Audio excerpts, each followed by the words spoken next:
Good morning, everybody, and welcome to the Splash Zone, where I give out my favorite NBA player props of the day. As for today, Friday, December 8th, I have 4 player props for you guys to lock in, 3 of which are plus money bangers. But before we can get into today's picks, we do need to do a recap from yesterday, which unfortunately was not one of our better days. I gave out another 4 picks. I only got one of those 4 to cash. We end the day down 1.9 units. Luckily, we had been on a hot streak, so we still had a ton of profit saved up so we can afford having a bad day like yesterday. On the year, we are up 13.86 units with an ROI of 13.2%. ROI of 13% is incredible, but it's never fun to have a bad day yesterday. Let's hope we can turn it around today with these 4 more player props that I have for you. Real quick, remember if you're not already to subscribe to my YouTube channel. And let's get into it. So play number 1. This is in the Rockets versus Nuggets game. We're taking Nikola Jokic over 9.5 assists, minus 120 odds at ESPN Bet. This is going to be the only non-plus money banger of the day, backing Jokic to get to 10 plus assists. Now, I will say another way in which you can back Jokic in this spot is to bet on him to get a triple-double. You can get that at plus 110 odds at FanDuel. It's significantly more likely that he gets there from rebounds, so that's just an option. Obviously, I'm just going to track whether he gets the assists or not, but if you wanted to get better odds, you could do so and mostly still be backing him to get to 10 plus assists by getting the triple-double. But again, I'm just going to track the assists. Looking at Jokic on the year, he's only cleared this in 10 of 21 games. But for tonight, I like for him to go over. For starters, he's been on a tear recently from a playmaking, from a assist department, and that's definitely something that I want to back. It's not one of those recent trends that I want to fade because it's Jokic, and Jokic is awesome. In his last 4 games, he's had 15, 16, 14, and 10 assists, obviously going well above the 9.5 line that we need him to get to, and then clearing it with exactly 10 in the most recent game. The Rockets do, in general, have a good defense, but they just have no hope of stopping Jokic. And to be fair, nobody has any hopes of stopping Jokic, but they don't like their center is Şengün, who's smaller, and Jokic just annihilates them. Somehow, even though we're only in December 8th, this is going to be the 4th time that these two teams have played this year. They're already playing all 4 of their matchups before the new year. But in those 3 games so far, he's had 11, 8, and 15 assists. So in those 3 games, he's averaging over 11, going over twice, going under once. Last year, he had 10 plus assists against the Rockets in 2 of 3 games. Now, they played 4 times. I'm taking out the last game because that game was played at the end of the year in April, and Jokic only played 24 minutes. He's going to play mid-30s in this one, so that really doesn't apply. So he's had success against the Rockets. I think that is going to continue tonight, getting us to 10 plus assists, hopefully cashing our first play. Next up in the Knicks versus Celtics, we're taking Jason Tatum over 4.5 assists, plus 120 odds at BetMGM. Now, last time I backed a Jason Tatum assist play was exactly a week ago, 1 week ago today. I had him over 4.5 assists. He had 4 in the first half, and then he got ejected in the third quarter. A brutal loss on a brutal betting day. Last Friday was like the worst day I've ever had betting in recent memory. So let's hope that we're going to have better luck today.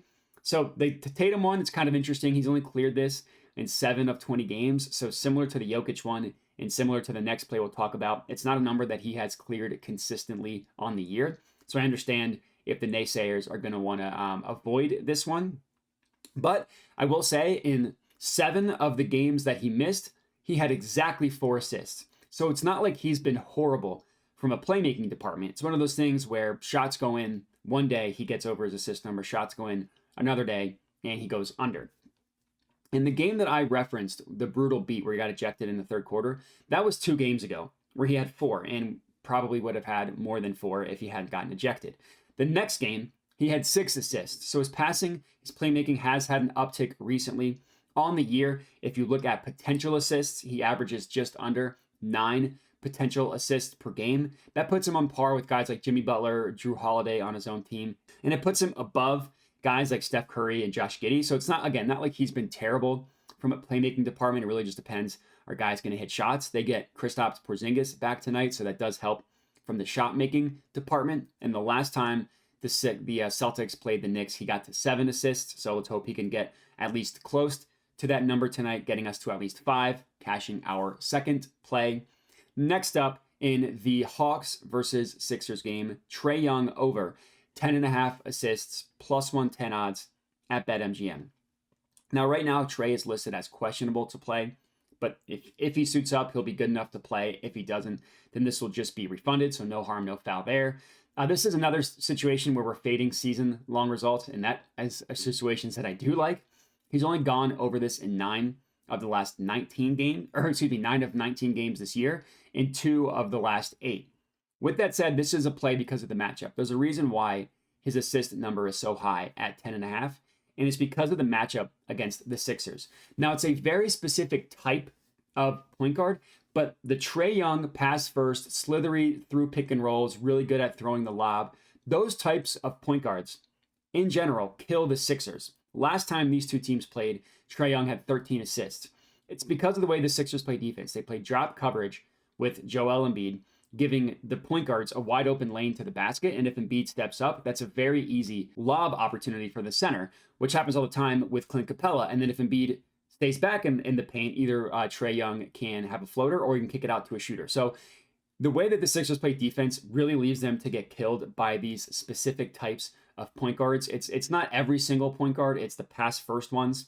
And if you look at games that point guards have played against the Sixers, last game, Tyus Jones had 8, but keep in mind that was on an over-under of 5.5, so it went pretty decently over his over-under. Against the Cavs earlier this year, the Cavs point guards had a combined 15 assists between Darius Garland and Craig Porter Jr. Both of those players, Garland and Porter Jr., went over their assist total over-under.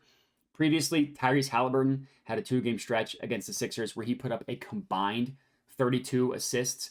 In one game, he had 17. In another game, he had 15 and had 0 turnovers combined in both of those games. Prior to that, they gave up 10 assists in 2 separate games to Dennis Schroeder, and he's not even known as a pass-first point guard. So if Trey Young plays, I really like for him to get to 11 or more assists. If he gets ruled out, then that's just going to be refunded. No harm, no foul there.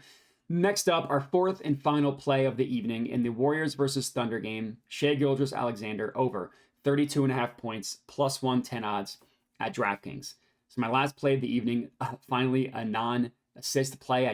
The passing ones really stuck out to me today, but it's a very easy sell backing SGA in general, and then for him also to go off against the Warriors. On the year, he's averaging over 30 points per game. So again, not really a tough sell backing Shai. He's cleared 33 or more points in 8 of 19 games this year, including 2 of his last 3 games, which the 2 games he went over was against the Lakers and against the Rockets. 2 good defenses who are much better than the Warriors defense. Now, the Warriors defense, they aren't quite as bad specifically against the point guard as they were at the beginning of the year. Most of the year, they were top 5 in terms of points allowed to opposing point guards. Right now, they allow the 8th most, so they're getting a little bit better.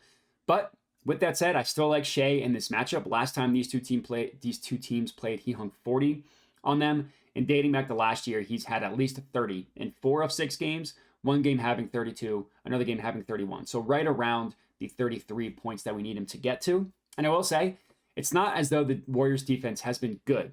Guards are still killing them. It's just been recently shooting guards instead of point guards. The last 5 shooting guards against the Warriors have gone over their point total over-under. That's bench guys, that's starters, that's everybody that's labeled as a shooting guard. Again, the last 5 have gone over their point total over-under against the Warriors. So recently, it wasn't the point guard, it was the shooting guard. It's still the guard. It's still someone that's going to put up a ton of shots and primarily handle the ball, which is Shai. Hopefully, he can get us to 33 points as our 4th and final pick of the evening. 4 NBA bangers for you guys to lock in. If you are riding with me, make sure to comment and let me know. If there are plays that you like that I didn't touch on, you can comment that and let me know as well. Other than that, remember to like the video, subscribe, all that good stuff. Appreciate everybody for watching, and have a good one.